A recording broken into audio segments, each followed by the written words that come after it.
Good evening, guys. Myself again, Harry Samuel. This is the third video.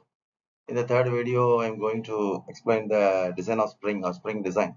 Actually, in the first one and two video, I explained about the fundamentals of mechanical engineering design components and the theories of failure. So, in this mechanical engineering design, that is the third year mechanical engineering students, they currently they are studying the same subject. So, in the subject, one of the topic is the design of spring or spring design. Okay, so today in this video clearly I will clearly explain about the concepts of the spring and small problems and the design of springs. Okay, so that is the theme of this main video. First of all, spring. Everybody knows spring is a normal component. So today's world or today's scenario, spring is used in the high end component, starting from high end components to low end components up to watch. Inside our watch, small spring is there. Okay, minute component. Okay, so spring is a main component in the mechanical design, not only our main design, in our normal components also, normal entire mechanical study also, spring is also a essential component. Okay, so spring is an elastic body whose function is to discharge when loaded and to recover its original shape when load is removed. When you're applying the load, it will absorb the energy, and again, when you remove the load is removed, it will recover its original shapes. Application wise, to cushion, absorb control energy as a shock or vibration is car springs, railway buffers, aircraft landing gears, shock absorber, and vibration dampers. Dampers is the main thing is to absorb the shock. Okay, to apply forces as in the brakes, the clutches, and spring loaded valves, to control motion by maintaining contact between the two elements as in cams and follower, to measure the forces as in spring balance. In the spring balance also we are having small spring and engine indicators to store energy and watches and toys also. Okay, small from electronics watches is to big component in the train, or what is called railway buffers. Also, we can using the small to large application wise, we are using the concept of the spring. So types of springs. Okay. So here first one is helical. Helical spring is made up of wire coil in the form of the helix. Okay, helix shape everybody known, and is primarily used for compressive or tensile load. Wherever the application we need compressive load or tensile load, we are using the helical spring. The cross section of the wire from which the spring is made of circular. The cross section may be circular or square or rectangular. The two forms will be compression helical spring and tension helical spring. Here you note the difference between them. Compression equals spring and tension is compression. We have gap between the adjacent coil. See this gap here. This point to this point is a pitch. Pitch is the distance of the one point to the same point on the other coil, adjacent coil. So here some gap is there. Compression helical spring. But here there will not be any gap. The gap between the adjacent coil is zero. Okay, so this is a solid spring. So this is a tension helical spring, and this is a compression helical spring. So depending upon the application, we are using the compression helical spring and the tension helical spring. Okay, so that is the thing. Next one is the helical springs are said to be closely coiled. The spring wave is called, so the plane containing the tan is nearly right angles to the axis of the helix. Okay, helix angle can nearly is right angles, and the wire will be subjected to torsion. The angle will be less than 10 degree. Okay, the helix angle is very small, it's usually less than 10 degree. Then the major stresses produced in the helical springs are shear stresses due to twisting. Already we seen in the previous slide what is by shear stress, what is the nature for twisting, everything. Okay, so this is information of the closed coiled. In the open coiled, the spring wire is coiled in such a way that there is a gap between the two consecutive tans, as a result of which the helix angle is large. Since the application of open coil helical springs are limited, so we confine to closed helical springs only. So open closed coil helical spring and open coil, two types involved in the helical spring. Next one is conical and volute spring. So first one is conical and volute. Here, what is the difference here? So they are used in the special application where a telescopic spring or spring with the rate that increases with the load is desired. Okay, depending upon the load, they have to the arrangement will be taper direction. Okay, so you will say uniform pitch where the volute springs are in the form of the paraboloid. Okay, here it will be shaped in the paraboloid. So these are all the specific applications, specific specialized spring. Wherever the application we need, under the thing we are using the conical spring and the volute spring. Okay. The springs may be either partial or completely telescoping. In either case, the number of coils gradually decreases. The decreases the number of coils, thus in the increasing spring rate. So the main it is used in the vibration problem or any specialized application. Due to this, we are using this day. What is the thing called conical inverted springs? Third type is the torsion spring. The torsion may be used in the various electrical mechanism. So the load tends to increase the number of coil. Okay, the major stress will be tensile and compressive stresses due to bending. In the first two cases, we are having the torsion. Okay, torsion shear stress due to twisting. And the second case, we are using these tensile compressive due to bending. So in the next slide, this is a helical torsion. This is a spiral helical torsion, maybe arranged in the helix only. Okay, the angle will be very much smaller. So spiral torsion mainly it is used for the rotating load or torque. Okay, so these are all the diagrams of the helical torsion spring and spiral torsion. Next one is our main component is the laminated spring. This laminated spring also are used in the lorry, buses, cars, or heavy vehicles. All the things we are in the practical automobile application. We are this using the laminated spring. So here consists of a number of places. This is eye. The two eyes are there. So from here to here, it will be taperly arranged. Okay, by means of clamp and bolt at the middle. They're mostly used in automobiles. So here also tensile and compressive stress are the main stresses produced in the laminated leaf springs. So mainly leaf spring regarding application wise, we are using a large number of application means helical tension, helical compression, and the leaf springs also. So leaf springs mainly used in the heavy vehicles, such as your particular application will be lorry, buses, okay, or heavy trucks. We are using this laminated leaf springs. Then disc springs are bevel springs. These springs consist of a conical disc held by a central bolt or tube. The springs are used in the application where high spring rates and compact springs are required. The major stresses are again the same thing similar to the leaf spring are having the tensile and compressive stresses. Next one is special purpose ring. These springs are air or liquid springs, rubber springs, ring springs, etc. So these are all the these types of springs. First is helical tension or helical compression, then conical volute, then leaf spring, then disc spring, and special purpose spring. So these are all the classification of springs. Next thing is material. So material means we have high fatigue strength, high ductility, high resilience, and should be creep resistance. What is called creep resistance? It may be subjected to uniform stresses over certain period of time. Okay, specifically heating application or heat application. Okay, so severe service, average service, or light service. Severe service means rapid continuous loading of the ratio the minimum to the maximum node is one half or less. Average service includes the same stress range in severe service, but only intermediate operations such as governor springs and automated springs. Light service means static or frequently weighed as in safety. So safety valve springs we use the industrial boiler application. So in that thing we are using the light service and the average service, our normal springs and automobile suspension springs. Severe service means is very automotive valve. Okay, high pressure application. All the high pressure application we are using the severe service. So depending upon the types of service, we are fixing the material. Light service means some less range of material. So severe service means some using the higher range of material. Okay, so that is the information. Then spring will be oil, tempered carbon steel, 0.6 to 0.7% carbon, and manganese. Music wire is used for small springs.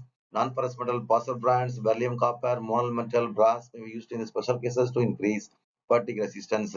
So this is the thing. The helical springs are either cold formed or hot formed. There's the diameter, large size where under the strength of the wire varies with size, smaller size with a greater ductility due to the greater degree of the cold working. So this paragraph deals with the material and here the heat treatment operation. How the springs are manufactured. First you're having by cold forming or hot forming. Less than 10 diameter means they're having different operation. Whereas larger size they're going for wound hotting operation. The strength of the wire varies with the size, smaller size has greater strength and less degree, ductility. Now we are having the nomenclature of the component spring, solid length and free length. As I informed in the first start of the second slide of the slide, to having two diagrams. Here, helical compression, helical tension. In the helical tension, we are having the springs will be completely merged. Okay, there will be no gap. So that is called the solid links. So until the coils come in contact with each other, the spring is said to be solid. Mathematically, the what is called length, the solid length equal to n dash into d. N dash means total number of coils, how many number of coils in the specific spring, and D is the diameter of the wire. So this formula is applicable only for solid length. And then free length is the length of the spring in the free or on free state condition. So this is equal to the solid length plus the maximum deflection and compression of spring. And we have to make some clearance as I informed in the diagram that there will be some small gap between the adjacent coil. So that is the clearance between the adjacent coil when fully compressed. Okay. So mathematically, this is a diagram here. This is the open coiled, this open coil helical compression spring, and here this is a helical tension spring. Okay. Sorry, this is a helical tension spring. So here there will not be any gap. Here there will be small compressed gap. Here will be enormous gap. So free length, solid length plus maximum compression plus clearance between the adjacent coil. Normally, this clearance value will be 0.15 into del max. This total deflection for 15%. That is the standard design part. So 15% of the thing. Okay. So maybe the following relation may be used to find the free length of the spring. So clearance between the adjacent coil taken as 1 mm. For this our application. For our application, the standard value will be the 1 mm. Okay. So this is the difference between the free length and the solid length. Because why I am stressing this point is free length of the spring and solid length of the spring. The problem we have to calculate the value. Okay. All the values are given. So based on the values, you have to calculate them. Okay. Next nomenclature is the spring index. The spring index is the ratio of the mean diameter of the coil to the diameter of the wire. D is the mean dia and D is the diameter of the wire. So spring rate is nothing but stiffness. Load required per unit deflection of the spring. Mathematically, spring rate K equal to W by del. W equal to load and del equal to deflection of the spring. Okay. So these are all the nomenclatures of the coil. Pitch, as I informed earlier, the pitch is given as the axial distance between the adjacent coil in uncompressed state. Mathematically, pitch of the coil equal to free length n dash minus 1. So LF minus LS by n dash plus D. So this is the pitch of the coil. So pitch you are having the separate formula. Difference of LF minus NS divided by n dash plus D. Okay. So this is the fifth nomenclature, fifth parameter, pitch. Then we are having here plane end, ground end, square and ground end. Here why we are this means in the plane end, this end and this end will not have the complete seating arrangement. So here if you want to draw on line, horizontal line, there will be some gap. So if you are not measuring this exact seating, the energy absorption will not be complete or will not be correct. Okay, there will not be there will not be complete energy absorption. Second case you see here, there must be some flatness. Here will be not flatness. Here some flatness when compared with this type ground end. Square and then this is flat and this is flat. This is okay. So this end is also fully seated and this line also fully seated. So maximum amount of energy. So last end square is also there and completely grounded. See this here, completely grounded. Here one side is only grounded. Here everything is total and is seated and grounded. Why? So if a flat surface, so complete entire contact between the ground. So there must be a maximum amount of efficiency or energy absorbing capacity will be maximum. So in the problems we are preferring that square and ground end. Okay. So many of the problems are taken as in the square and ground end, we have to maintain the value. So these are all the interconnection of the compressor spring. And then here, this is the general thing only active turn number of turns. Normally active turn is nothing but how many number of coils, which is how many number of coils will be in the active state. Active state means what does it mean? How many coils are seated properly? Because top coil and the bottom coil, the plane end, top coil and bottom coil only, there will not be properly seated. Remaining coils are seated. So that coil, part of the coil which is in contact with the seat, does not contribute to spring action is called inactive coil. Which impart spring action are known as active coil. About active coil is nothing but complete seating action is preferred, complete cushioning capacity, okay, or complete energy absorption. Spring action. Inactive coils in which the seat does not contribute to spring action. This is called as inactive coil. Plane end, ground end, square end, thought 3 or 4 options are there. This is n plus 2, then solid length and the free length. Okay. So here plane end means n, number of coils. Here ground end means n, here n plus 2 and here n plus 2. N plus 2 means what is the meaning? 2 means the top coil and the bottom coil. Okay. So that is the thing only. So this is the difference between the active coil and inactive coil, which is a very main property in the spring design. Then here also one formula for the helical tension spring and helical thin spring only. N dash equal to n plus 1. This is for another tension spring, helical tension spring. Okay, right. Then this nomenclature, capital D equal to mean dia, small d equal to diameter spring wire, n equal to number of active coils, G equal to modulus of rigidity, W equal to axial load, tau equal to maximum shear stress, C equal to spring index, P equal to pitch of the coil, del equal to deflection of spring. Now we are opening the first problem. A helical spring is made from a wire of 6 mm diameter, has outside diameter of 75 mm, permissible shear stress is 350, modulus rigidity kilonewton per mm square. Find the axial load. So here in all the problems you're having the shear stress factor Ks, one constant factor. The formula is 1 plus 1 by 2c. Okay, so this formula is applicable for neglecting the effect of wire curvature. Two cases are there. First, we are considering curvature. Second, we are not considering curvature. So if you are considering the effect of curvature, we are having the shear stress factor 1 plus 1 by 2c. If you are not if you're considering the effect of curvature, there must be some different formula that I will tell in the next slide. So this is the value. Tau equal to Ks into 8 into W is the load, D is the diameter of the wire. So the value will be 534.7 Newton per mm square. So this is the first part. Second, so this is the first diameter of the wire, simple problem. In the second problem, same problem, 6 m diameter, outside diameter, permissible stress, smallness rigidity, find the axial load. Okay, and the deflection per active ton, del value also we have to find out. So outer diameter is given. So small diameter, mean diameter equal to d naught minus d. Okay, so 6 mm, so 75 minus 6 is 69 mm is the mean dia. Spring index is equal to capital C equal to d by d, that is 69 by 6 7.5. This formula. W equal to axial load and del by n deflection per active is unknown. Okay, so neglecting the effect of curvature, the shear stress formula equal to K is equal to 1 plus 1 by 2c. Okay, K is equal to neglecting the curvature design. We got neglect. Previous problem also we are neglecting, we are not considering. Here also we are not considering. So maximum shear stress equal to 350 equal to, where is 350? 350 megapascal equal to Ks into 8 into W is load by pi d cube. So first of all, we find W. After finding W, del equal to 8W d cube n by Gd per 4. So here W is a load, D is a small dia, G is N is the number of coils, total number of coils, G is the what is called the modulus of rigidity, and D is the diameter of the wire. Okay, so deflection per active tan equal to del by N equal to 8W by d cube by Gd per 4. So this is equal to 9.96 mm. That is the value here.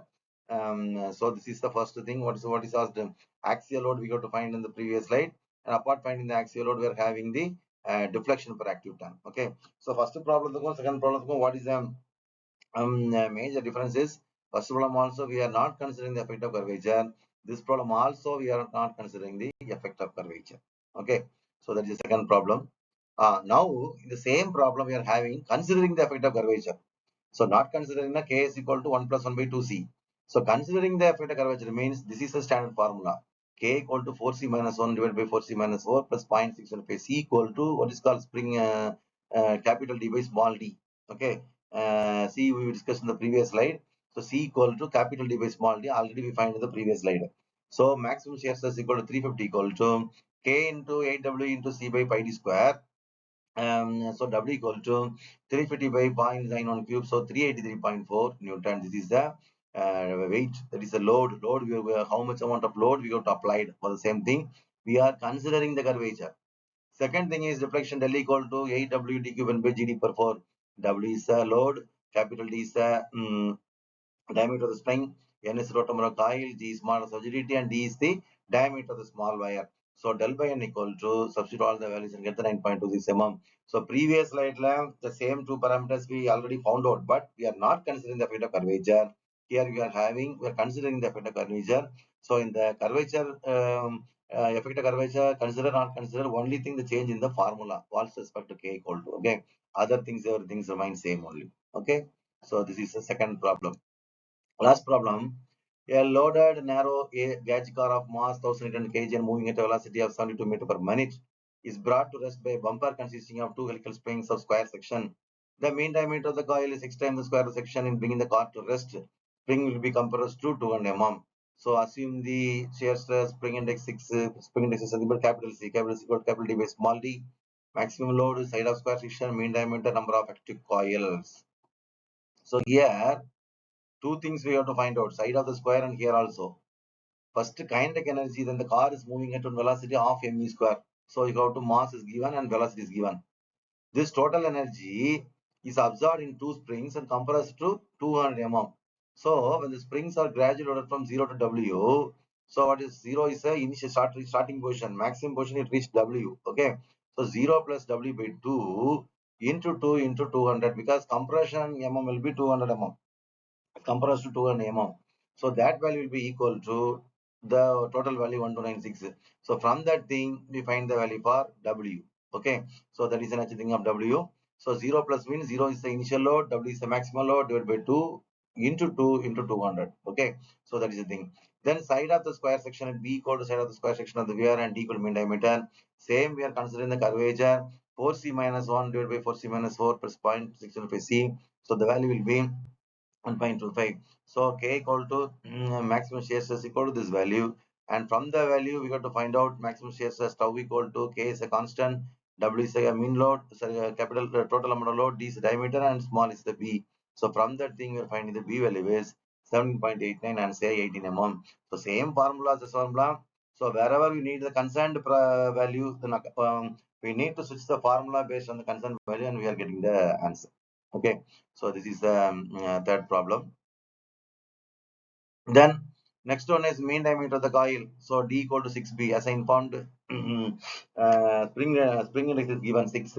So D equal to 6 into 18 108 mm. Then active coils formula, this value W is the load, C is the modulus of rigidity, N is the rotor of the coil, G is the modulus of rigidity, and C is what is called spring index, and V is the width of the spring. So from this value, we can find the value of the number of active coils. Okay. So here, four parameters, you will find the problem only. So similarly, we are having the large number of problems in the book.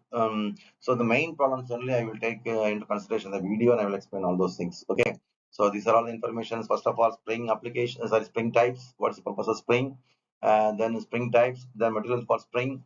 Then after finding things, spring nomenclature, diameter, small diameter, active tank, inactive tanks, then seating condition, plane end, ground end, square plane end.